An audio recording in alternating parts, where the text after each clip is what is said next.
ਅੱਜ ਸਾਡਾ ਪ੍ਰੋਗਰਾਮ ਸੀ ਗੁਜਰਾਂਵਾਲੇ ਦਾ ਤੇ ਰਸਤੇ ਵਿੱਚ ਆਉਂਦਾ ਧਰਮਕੋਟ ਚੌਂਕ ਤੇ ਅਸਾਂ ਗੱਡੀ ਧਵਾਣੀ ਸੀ ਤੇ ਗੱਡੀ ਧਵਾਣ ਲਈ ਖਲੋਤੇ ਆ ਤੇ ਮਦਰ ਸਾਹਿਬ ਕੁਤਰਨ ਦੇ ਹਨ ਪੱਠੇ ਤੇ ਇਹਨਾਂ ਨੇ ਕਿਹਾ ਕਿ ਭਾਈ ਜੀ ਇੱਧਰ ਨੂੰ ਆਓ ਸਾਡੇ ਕੋਲ ਬਵੋ। ਇੱਥੇ ਬੈਠੇ ਆ ਤੇ ਇਹਨਾਂ ਨੇ ਦੁੱਧ ਸ਼ੁੱਧ ਜਨਾਬ ਗਰਮ ਕਰਕੇ ਪਿਆਇਆ ਨਾਲ ਇਹਨਾਂ ਦੇ ਵਾਲਦ ਸਾਹਿਬ ਨੇ ਮਾਸ਼ਾਅੱਲਾ ਖਾਲਦ ਸਾਹਿਬ। ਗੱਲ ਤੁਹਾਨੂੰ ਇਹ ਦੱਸਣੀ ਹੈ ਕਿ ਕੋਈ ਵੀ ਬੰਦਾ ਡੇਰੇਦਾਰ ਹੈ ਕਿ ਕੋਈ ਵੀ ਆ ਜਾਏ ਨਾ ਉਹਦੀ ਖਿਦਮਤ ਆਜਿਆ ਕਰੇ ਤੇ ਫਿਰ ਉਹ ਡੇਰੇਦਾਰ ਹੈ, ਨਹੀਂ ਤੇ ਉਹ ਡੇਰੇਦਾਰ ਕਾਹਦਾ ਹੈ ਜੇ ਉਹ ਆਏ ਗਏ ਦੀ ਕਦਰ ਨਹੀਂ ਕਰਦਾ।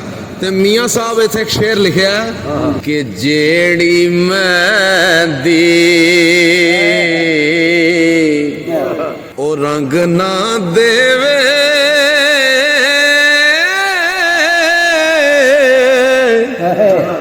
ਕੀ ਫਿਰ ਉਸ ਦਾ ਲਾਣਾ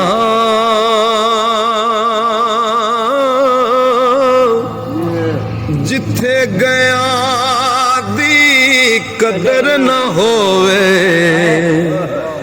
ਕੀ ਫਿਰ ਉੱਥੇ ਜਾਣਾ। ਸੁਭਾਨ ਅੱਲਾਹ। ਜਿੱਥੇ ਗਿਆ ਦੀ ਕਦਰ ਨਾ ਹੋਵੇ ਕੀ ਫਿਰ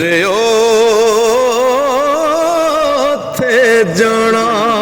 ਤੇ ਜਿਹੜਾ ਕਿਤੇ ਜਾਂਦਾ ਨਾ ਉਹ ਲਾਲਚ ਨਾ ਰੱਖ ਕੇ ਜਾਏ ਦਿਲ ਵਿੱਚ, ਆਪਣੇ ਮੁਕੱਦਰਾਂ ਤੇ ਸ਼ੱਕ ਰਵੇ, ਆਪਣੇ ਮੁਕੱਦਰਾਂ ਤੇ ਸ਼ੱਕ ਰਵੇ ਤੇ ਜੋ ਮਾਲਕ ਦਵੇ ਉਹ ਤੇ ਉਹਦਾ ਸ਼ੁਕਰ ਕਰੇ ਕਿ ਜਿਸ ਯਾਰੀ ਵਿੱਚ ਲਾਲਚ ਹੋਵੇ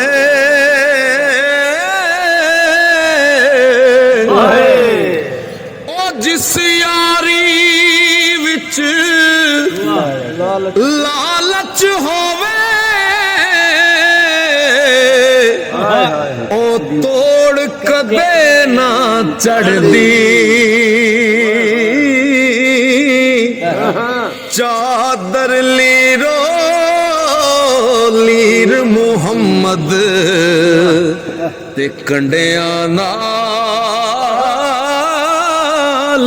ਜੋੜਦੀ।